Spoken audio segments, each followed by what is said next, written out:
ሰላም ጤና ይስጥልን የጣና ቲቪ ተከታታይ ቤተሰቦቻችን እነሆ የሰዓቱን የጣቢያችን ዜና መረጃና ዜና ትንታኔዎችን ይዘንላችሁ ቀርበናል። አክብሮታዊ ግብዣችንን እያስቀደምን በቅድሚያም አብይቶቹን እናቀርብላችኋለን። የምስራቅ አርሲዋ አሶኮ ወረዳ ዳግም በደም እንባ እየታጠበች ነው። በአርሲ የኦርቶዶክሳውያን የጠዋት ሰላም የቀማ አዲስና የተቀናጀ የሞት ጥላ እንዳጣለባት የአካባቢው ምንጮች አረጋግጠዋል። በአርሲ የተከፈተው አዲሱ ጥቃት ምን ይመስላል የሚለውን ከአካባቢው ምንጮች ዝርዝር መረጃ አሰናድተናል። በጎንደር ቀጠና በርካታ ያጋዙ ጥምር ጦር የተደመሰሰበት አውደ ውጊያ ሲካሄድ በሸዋ ቀጠና ከ21 በላይ የምንሻ አባላት ከነሙሉ ትጥቃቸው ፋኖን ተቀላቅለዋል። እስከ 40 ሺህ የሚደርሱ የአማራ ክልል ምንሻዎችና የአድማ ብተና አባላትን ያለምንም ህጋዊ መስፈርት ወደ መከላከያ በመቀየር አማራን በአማራ የማጋደል ስልት አቅዶ የነበረ ቢሆንም ይህ የጥፋት እቅዱ በነቁ የአማራ ልጆች በመክሸፍ ላይ ነው ተብሏል። በዝርዝር ይደመጣል። በጀነራል አብዱል ፈታህ አልቡርሃን የሚመራው የሱዳን ብሔራዊ ጦር ስትራቴጂካዊቷን የኢትዮጵያን የድንበር ከተማ መቆጣጠሩ ታውቋል። የዚህች ከተማ መያዝ ከመጋቤት ወዲህ ያለውን የውጊያ እውነታ ይቀይረዋል የሚሉት ተንታኞች የሱዳን የውክልና ጦርነት ሙሉ በሙሉ ወደ ምዕራብ ኢትዮጵያ ቀጠና ሊሻገር እንደሚችል ስጋታቸውን ያመላክታሉ። ለሰዓቱ የመረጥንላችሁ ቀጠናዊ ዜና ትንታኔያችን ነው። እነዚህንና ሌሎችን ይዘናል። አሁን ወደ ዝርዝር መረጃዎቹ እናመራለን። በአርሲ ዳግም ጥቃት መከፈቱ ተሰማ። የምስራቅ አርሲዋ አሶኮ ወረዳ ዳግም በደም እንባ እየታጠበች ነው። ባለፈው ግንቦት 24 ቀን ከ53 በላይ ንጹሃን ተገለው 2 ጥንታዊ አብያተ ክርስቲያናትና ከ300 በላይ የክርስቲያን ቤቶች ተቃጥለው በደረሰባት አስከፊ ጥቃት ያፈሰሰችው እንባ ገና ሳይደርቅ ትላንት ሰኔ 30 ቀን ጧት 3 ሰዓት ላይ የነዋሪዎችን የጧት ሰላም የቀማ አዲስና የተቀናጀ የሞት ጥላ እንዳጣለባት አካባቢው ምንጮች አረጋግጠዋል። እንደ አካባቢው ምንጮች መረጃ ሁሉንም ነገር ወደ ለቅሶ የቀየረው የመጀመሪያው ጥቃት የተሰማው በብዮ ቀበሌ ነበር። ነገር ግን የጥይቱ ድምጽና የጭካኔው ክንድ በሰዓታት ልዩነት ውስጥ እንደ ሰደድ እሳት ተዛመተ ሲሉ ክስተቱን ያስረዳሉ። በጨፌ እሬቻ ሚካኤል ሊንጫ ኦዳ የበበራርቲ ጫካ ኳስ ድሬ ድቡ ስንቴ ማርያምና ወራምቡስ ቀበሌዎች የንጹሃን ደም ፈሰሰ ሲሉ የሚቀጥሉት የዓይን እማኞችም በዚህ ዘግናኝ ጥቃት እስካሁን የአራት ንጹሃን ነፍስ አላግባብ መቀጠፉን አረጋግጠዋል። ይህ ግን ማንም ሊደርስበት ከቻለው መረጃ የተገኘው ብቻ ነው ሲሉ በጥቃቱ የደረሰው የጉዳት መጠን ከፍ ያለ እንደሆነ አመላክተዋል። የዓይን እማኞች በከፍተኛ የልብ ስብራትና በፍርሃት ርደት ውስጥ ነው እንደሚናገሩት መንደሮቹን የወረሯቸው ታጣቂዎች ከሺዎች በላይ የሚገመቱ ናቸው። የዚህ ግዙፍ ኃይል ዓላማ ነዋሪውን በአጭር ቀናት ውስጥ ከቀየው ሙሉ በሙሉ ማፈናቀልና ሀብት ንብረቱን መዝረፍ ነው። ከዚህ ሁሉ በላይ ህዝቡን ክፉኛ ያደማው ግን የተተወና የተረሳ መሆኑ ነው። ከወር በፊት ታሪካዊ የጠለታ ገብርኤል ቤተክርስቲያን በነደደበት ስፍራ በአካባቢው የሰፈሩ ወደ 75 የሚጠጉ የፌዴራል ፖሊስ አባላት ቢኖሩ ታጣቂዎቹ ይህን የጸጥታ ኃይል አልፈው አሰቃቂ ጥቃታቸውን ሲፈጽሙ ማንም አልገታቸውም። የአሰኮ ህዝብ ራሱን እንኳን እንዳይከላከል ክንዱ አስቀድሞ ታስሯል። ነዋሪዎች በእንባ እየተናነቃቸው እንደሚገልጹት የወረዳው አመራሮችና ካድሬዎች ሆን ብለው የህዝቡን መከላከያ መሳሪያ በመንጠቅ ባዶ እጁን አስቀርተውታል። ከታጣቂዎቹ ጋር በቅንጅት እየሰሩ መሆኑንም በምሬት ይናገራሉ። አሁን ላይ አሶኮ በድቅድቅ ጨለማና በዝምታ ውስጥ ታፍናለች። ከትላንት ምሽት ጀምሮ የኔትወርክ አገልግሎት ሙሉ በሙሉ ተቋርጧል። ነዋሪዎች የድረሱልን ጥሪ ለዓለም እያሰሙ ካድሬዎች በየቀበሌው እየዞሩ የሰዎችን ስልክ በመንጠቅና በማስፈራራት ላይ ይገኛሉ። በአሁኑ ሰዓት ህዝቡ ድምጹን የሚያሰማበት አጥቶ በየጫካውና በየመንደሩ በሞት አፋፍ ላይ ይገኛል። የጸጥታ ኃይሎች በአስቸኳይ ጣልቃ ገብተው ይህንን እልቂት ካላስቆሙ በአሶኮ ምድር ታሪክ ይቅር የማይለው ከፍተኛ የሰብአዊ መብት እልቂት ሊፈጸም እንደሚችል የነዋሪዎቹ የመጨረሻ ትንፋሽና ጩኸት ያሳያል።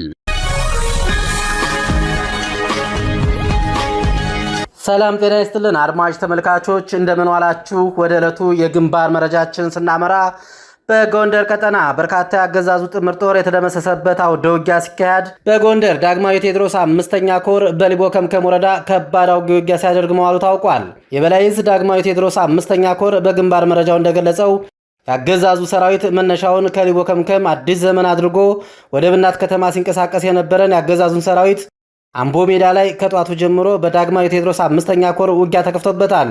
የዳግማዊ ቴዎድሮስ 5ኛ ኮር አካል የሆኑት አጼ ኢያሱ ክፍለ ጦር፣ ታድሎ ብርሃን ክፍለ ጦር፣ አባ ማዕበር ክፍለ ጦርና ጥቁር አንበሳ ክፍለ ጦር በጋራ የዜና የተጠናከረ ባለበት ሰዓትም አውደ ውጊያ እያደረጉ ሲሆን በተባበረ ሁኔታ በ5ኛ ኮር ያገዛዙ ኃይል እየተመታ ሲሆን አውደ ውጊያው አድማሱን አስፍቶ ካምቦ ሜዳ ከተማ ወደ ሻሞናና ወደ ሌሎች መዳረሻዎች ተስፋፍቷል። በዚሁ ሌላኛው ግንባር ሊቦ ከምከም ጭባ የሜጀር ጄኔራል ባንታ አባተ አንደኛ ኮር ሰራዊት አለምበር ከተማ ውጊያ ማድረጉን ተከትሎ አዲስ ዘመን የነበረው መከላከያ ወደ አንደኛው ግንባር እንዳይደርስ በማድረግ ከአዲስ ዘመን በጭባ በኩል የተንቀሳቀሰው ያገዛዙ ሰራዊት የዳግማዊ ቴዎድሮስ 5ኛ ኮር ሰራዊት አካል የሆኑት ጎንደር የበጋሻው ክፍለ ጦርና አጼ ኢያሱ ክፍለ ጦር በጋራ በመስበር ወደ መጣበት እንዲመለስ አድርገውታል። በዚህ ውጊያም ያገዛዙ ጦር በተባበረ ክንድ መመታት የተቻለ ሲሆን ሰራዊቱም አንዱ ለአንዱ ደራሽ እንዳይሆን ተደርጓል። በብልጽግና ሰራዊት ላይም ከፍተኛ የሆነ የአካላዊና ቁሳዊ ኪሳራ እንደዚሁም የቅል መዛባት እንዲደርስበት ተደርጓል። በሌላ በኩል ጣና ገላውዴዎስ ክፍለ ጦር ጉመራ ከተማ ላይ ባደረገው ውጊያ ያገዛዙ ጥምር ጦር ከደራ ሐሙሲት ወደ ጉመራና ከወረታ ወደ ጉመራ ከተማ በሁለት አቅጣጫ ለግዳጅ እየተንቀሳቀሰ ያለ የጣና ገላውዴዎስ ክፍለ ጦር አካል የሆነና ጣና ብርጌድ ጉመራ ከተማ ላይ ከጧቱ 12 ሰዓት እስከ 1 ሰዓት ተኩል የቆየ ውጊያ አድርገዋል። በዚህ ውጊያም የአድማ ብተና ሻለቃ አዛዡን ጨምሮ ሌሎች 11 የመከላከያና አድማ ብተኛ አካላት ሲደመሰሱ 4ቶቹ ደግሞ ቁስለኛ ሆነዋል። በፋኖ ምት የተበሳጨው አገዛዙ ጥምር ኃይል የንጹሃን አርሶ አደሮች ከብት በጥይት ሲመታ የተረፉትን ደግሞ ወደ ሐሙሲት ከተማ ጭኖ ወስዷል ሲል አፋብን ሰሜን አማራ ቀጠና በላይ ዕዝ ህዝብ ግንኙነት በግንባር መረጃው ላይ ገልጸዋል። ለጥንቅሩ ተስፋ የልሳኑ ነኝ ከዚያው ከትግሉ ሜዳ 21 የምንሻ አባላት ከነሙሉ ትጥቃቸው የአማራ ፋኖ ብሔራዊ ንቅናቄ ሸዋ ጠቅላይ ግዛት አሳምነው ዕዝ አጼ አምደ ጽዮን ኮርን ተቀላቀሉ። የብልጽግና ጥምር ጦር ከግዳጅ ቀጠናዎች በየዕለቱ መኮብለሉ እንደቀጠለ ነው። የዛሬው ዜና የተለየ የሚያደርገው 21 የምንሻ አባላት ከነሙሉ ትጥቃቸው በአንድ ጊዜ ፋኖን መቀላቀላቸው ነው። አማራ ፋኖ ብሔራዊ ንቅናቄ ሸዋ ጠቅላይ ግዛት አሳምነው ዕዝ አጼ አምደ ጽዮን ኮር ለጣቢያችን በላከው ማብራሪያ ላይ እንደተመላከተው ህዝባቸውንና የነጻነት ታጋይ ፋኖ ልጆቻቸውን ያስቀደሙ ያገዛዙን የሴራ ፖለቲካ በሂደት ጠንቅቀው የተረዱ 21 ምንሻዎች ኮሩን መቀላቀላቸውን አሳውቋል። ከሰሞኑ በርካታ የምንሻ አባላትን ወደ መከላከያ ሰራዊት ለማካተት ባስገዳጁ ናቴም ወደ ማሰልጠኛ ተቋም መላክ መጀመሩን ተከትሎ ዛሬ ሐምሌ 1 ቀን 2018 ዓ.ም ቁጥራቸው 21 የሚሆን የምንሻ አባላት የአማራ ፋኖ ብሔራዊ ንቅናቄ ሸዋ ጠቅላይ ግዛት አሳምነው ዕዝ የአጼ አምደ ጽዮን ኮር አካል የሆኑ ክፍለ ጦሮችን ተቀላቅለዋል ያለው ኮሩ የምንሻ አባላቱ የወሰዱትን እርምጃ አስደናቂ ብሎታል። በሸዋ ጠቅላይ ግዛት መራቤቴ አውራጃ መነሻቸውን ከሚዳ ወረዳ መራኛ ከተማ ያደረጉ 17 የምንሻ አባላት የአጼ ዳዊት ክፍለ ጦርን ከነሙሉ ትጥቃቸው ሲቀላቀሉ ከሞረትና ጅሩ ወረዳ ነዋሪ ከተማ የተነሱ 3 የምንሻ አባላት እንዲሁም ከእንሳሮ ወረዳ ለሚ ከተማ የወጣ አንድ የምንሻ አባል የራስ አበባ ረጋይ ክፍለ ጦርን ከነሙሉ ትጥቃቸው መቀላቀላቸውን የአጼ አምደ ጽዮን ኮር ሚዲያና ኮሚኒኬሽን ክፍል በላከው ግንባር መረጃ ላይ ገልጿል። የአማራ ፋኖ ብሔራዊ ንቅናቄ ሸዋ ጠቅላይ ግዛት አሳምነው ዕዝ በማወቅም ሆነ ባለማወቅ ካገዛዙ ጋር እስካሁን ድረስ አብረው ለተሰለፉ የጸጥታ ኃይሎች ያቀረበውን ተደጋጋሚ ወንድማዊ ጥሪ ተከትሎ በርካታ የምንሻ የአድማ ብተና እንዲሁም የፖሊስ አባላት የድሉ ተጠቃሚ መሆናቸውን እየገለጸ ዛሬም ዕዙ የምረት እጆቹ የተዘረጉ መሆኑን ገልጿል። ከትጥቅ ትግል ስልትና ስነ ልቦና አንጻር የጨቋኝ ኃይል መፈራረስ የሚጀምረው ከውስጥ በሚፈጠር መከፋፈልና በወታደሩ መክዳት ነው ያለው ኮሩ ዛሬ በሸዋ ጠቅላይ ግዛት መራቤቴ አውራጃ የታየው ክስተት ይህንን እውንታ ቁልጭ አድርጎ የሚያሳይ ነው ብሏል። 21 ምንሻዎች በአንድ ጊዜ መክዳታቸው የፋኖን የትጥቅ ትግል ወደ ላቀ ስልታዊ ምዕራፍ አሸጋግሮታል ሲልም አክሏል። የብልጽግና አገዛዝ ላለፉት 3 ዓመታት በአማራ ህዝብ ላይ የከፈተውን ዘመቻ ለማሳካትና የተዳከመውን መደበኛ ሰራዊቱን ለመተካት አዲስ ወታደራዊ ሴራ ቀይሶ ነበር። ይኸውም እስከ 40 ሺህ የሚደርሱ የአማራ ክልል ምንሻዎችንና የአድማ ብተና አባላትን ያለምንም ህጋዊ መስፈርት ወደ መከላከያ በመቀየር አማራን በአማራ የማጋደል ስልት አቅዶ የነበረ ቢሆንም ይህ የጥፋት እቅዱ በነቁ የአማራ ልጆች በመክሸፍ ላይ ነው ተብሏል። ይህ ሴራ በትጥቅ ትግሉ የህዝባዊነት አስተሳሰብና በፋኖ የጽናት ክንድ ፊት ሊቆም እንዳልቻለ የሚገልጹት የፋኖ አመራሮች የአገዛዙ ኃይል ከውስጡ መፈራረሱን እንደሚቀጥል አመላክተዋል። በአገዛዙ መዋቅር ውስጥ ፍርሃት እና መፈራረስን ሲዘራ በነጻነት ታጋዮችና በህዝቡ ዘንድ ደግሞ የድል ስሜትና መተማመንን እየፈጠረ መሆኑንም አክለዋል። አገዛዙ እንደ ትልቅ የጦር ስትራቴጂ የያዘውን እቅድ ገና ሳይተገብር እየከሸፈበት ሲሆን በትጥቅ ትግሉ ጎዳና ላይ የአገዛዙን ምሽግ ሰብሮ መግባት ብቻ ሳይሆን የአገዛዙን ሰራዊት ወደ ነጻነት ኃይል መቀየር የድሉን መቅረብ ያበስራል ተብሏል። የሱዳን ብሔራዊ ጦር የኢትዮጵያን የድንበር ከተማ ተቆጣጠረ። በጀነራል አብዱል ፈታህ አልቡርሃን የሚመራው የሱዳን ብሔራዊ ጦር ስትራቴጂካዊቷን የኢትዮጵያን የድንበር ከተማ መቆጣጠሩ ተሰማ። ባለፉት ሳምንታት ከኢትዮጵያ ድንበር ቅርብ ርቀት ላይ በሚገኘው የብሉ ናይል ግዛት መጠነ ሰፊ ዘመቻ የከፈተው የሱዳን ብሔራዊ ጦር ከተከታታይ ጠንካራ ዘመቻ በኋላ በዛሬው ዕለት ሐምሌ 1 ቀን ስትራቴጂካዊቷን የኩርሙክ ከተማ መቆጣጠሩን ይፋ አድርጓል። በተለይም ካለፈው አርብ አንስቶ ከተቀናቃኙ የፈጥኖ ድራሽ ኃይሉ ጋር ከባድ ትንቅንቅ ያደረገው ጦሩ በመጨረሻም ከልህ አስጨራሽ ውጊያ በኋላ ከተማዋን እንደተቆጣጠረ ገልጿል። የሱዳን ደቡብ ምስራቅ ክፍልን ለመቆጣጠርም ሆነ ወደ ኢትዮጵያ ምዕራባዊ ክፍል ቀጠናዎች ዘልቆ ለመግባት ወሳኝ ስልታዊ ጠቀሜታ ያላት ይህች ከተማዋ በሱዳን ብሔራዊ ጦር ቁጥጥር ስር መግባቷ ለብልጽግናው አጋዝ የጦር አጋር የሱዳን ፈጥኖ ድራሽ ኃይሎች ብቻ ሳይሆን ለራሱ ለብልጽግና ጦርም የሚያሰጋ ሆኗል። ከተማዋ በኢትዮጵያና በሱዳን መካከል ቀጥተኛ የየብስ ግንኙነት መስመር በመሆኗ ለንግድና ለወታደራዊ እንቅስቃሴ በጣም ወሳኝ ስትሆን በቤንሻንጉል ጉሙዝ ክልል በአሶሳ ዞን ሚስጥራዊ የጦር ካምፕ እንዲገነባ የፈቀደለት የሱዳን ፈጥኖ ድራሽ ኃይል ወታደራዊ አከርካሪ ሆና ስታገለግል የቆየች ስልታዊ ከተማ ነች። የዚህች ከተማ መያዝ ከመጋቢት ወዲህ ያለውን የውጊያ እውነታ ይቀይረዋል የሚሉት የጉዳዩ ተንታኞች የሱዳን የውክልና ጦርነት ሙሉ በሙሉ ወደ ምዕራብ ኢትዮጵያ ቀጠና ሊሻገር እንደሚችል ስጋታቸውን ያመላክታሉ። በተለይም በዚህ ግንባር የህወሓት ታጣቂ ኃይሎች ከሱዳን ብሔራዊ ጦር ጎን ተሰልፈው የሚዋጉ መሆኑ ከከተማዋ መያዝ በኋላ ተጨማሪ ግንባሮች ሊከፍት እንደሚችል የስጋት ትንተናቸውን በመስጠት ላይ ናቸው። ምናልባትም ይላሉ ተንታኞች በሰሜኑ ግንባር ተጨማሪ ግንባር በመክፈት የምዕራቡን ግንባር ኃይል እንዲነሳሳ የማድረግ ስራዎች ሊሰሩ ይችላሉ ብለዋል። ከዚህ የስጋት ትንተና ጋር ተያይዞ በሚቀጥሉት ቀናት በኢትዮጵያ ምድር ላይ ከፍተኛ የጦር ኃይል በእኩል ሰዓት በተለያየ ግንባር የሙሉ ጦርነት ውጊያ ሊከፍት ይችላል ተብሏል። የሱዳን ፈጥኖ ድራሽ ኃይል የሆነው አርኤስኤፍ ጦር በዚህ ሰዓት በኢትዮጵያ ውስጥ እንደሚገኝ የተለያዩ የጦር ሚዲያዎች በመዘገብ ላይ ናቸው። ይህ ኃይል ራሱን አደራጅቶ በብልጽግና ጦር ድጋፍ ዳግም ወደ ውጊያ ሊገባ እንደሚችል ይጠበቃል የሚሉት የጉዳዩ ተንታኞች ህወሓት በበኩሉ በአፋር፣ ራያ ቆቦ፣ ሰቆጣና ላስታ ግንባሮች የጦር ጥቃቶችን ሊከፍት እንደሚችል ጠቁመዋል። በተመሳሳይ በምስራቅ ሱዳን ከሁመራ እስከ ቋራ ባለው መስመር እንዲሁም ወደ ቤንሻንጉል አቅጣጫ ውጊያ ለመክፈት የጦር ስልት እንደተነደፈ መረጃዎች ያመላክታሉ።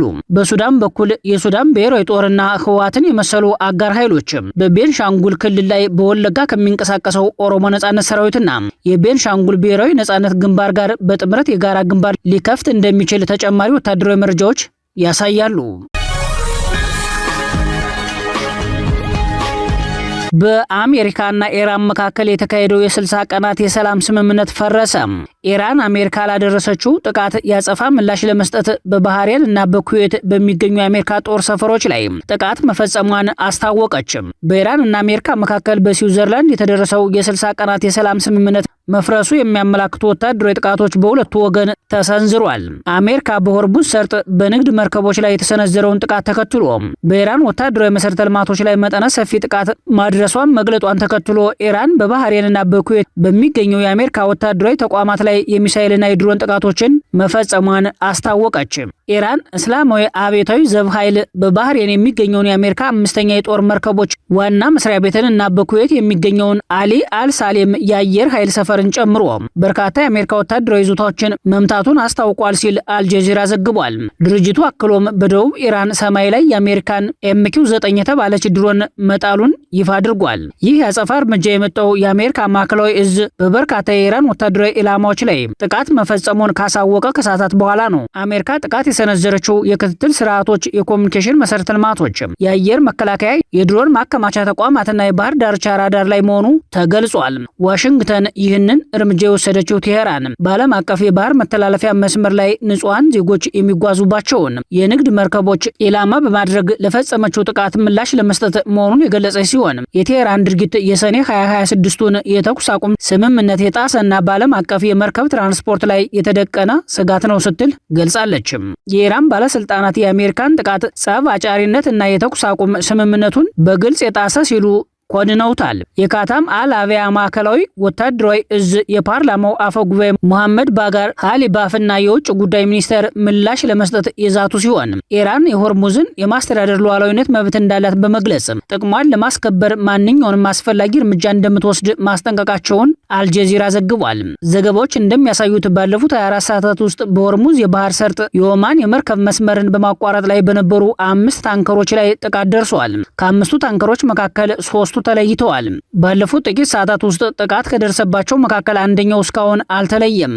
የተለዩት የሶስቱ ታንከሮች ስም ከነ ባለቤቶቻቸው እንደሚከተለው ነው። አንደኛው በኳታር ባለቤትነት የተያዘ የጋዝ ታንከር አል ረካያት ሲሆን ሁለተኛው ደግሞ በሳውዲ አረቢያ ባለቤትነት የተያዘ የነዳጅ ታንከር ወደያን መሆኑ ታውቋል። በሶስተኛ ደረጃ የተጠቀሰው ደግሞ በተባበሩት አረብ ኤሚሬቶች ባለቤትነት የተያዘ የጋዝ ታንከር አልማሪያህ መሆኑ የአልጀዚራ ዘገባ ያመላክታል።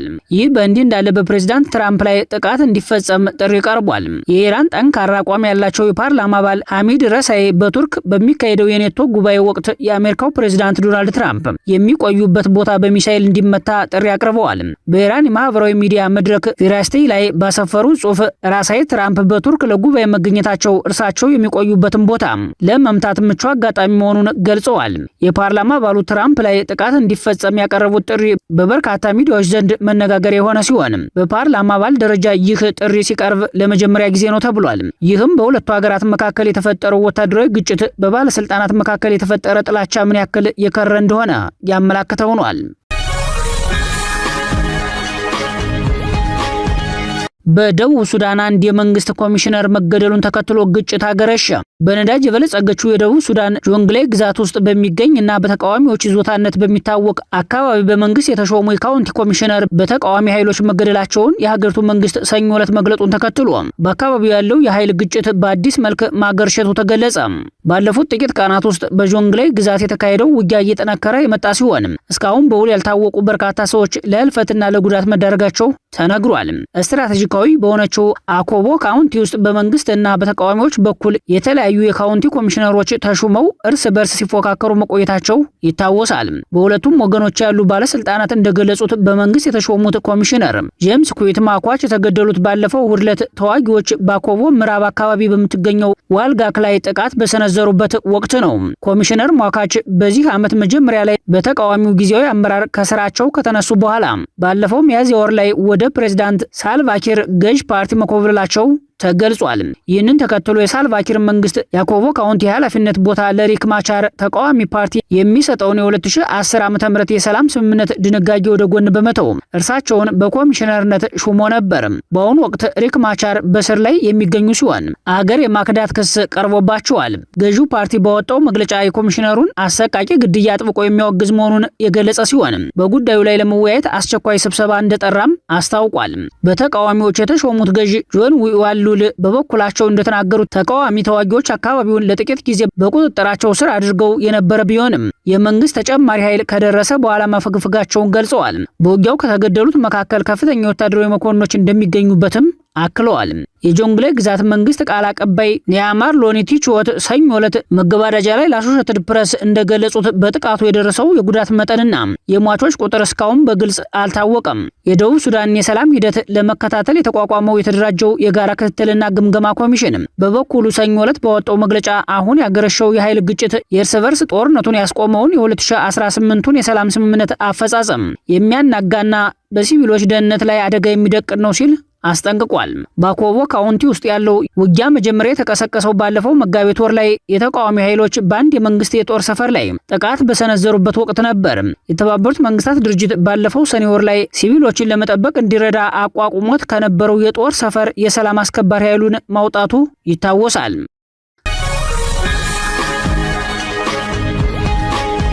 ክቡራትና ክቡራን ቤተሰቦቻችን ለሰዓቱ የተሰናዱት መረጃዎቻችን የተከታተላችኋቸውን ይመስሉ ነበር።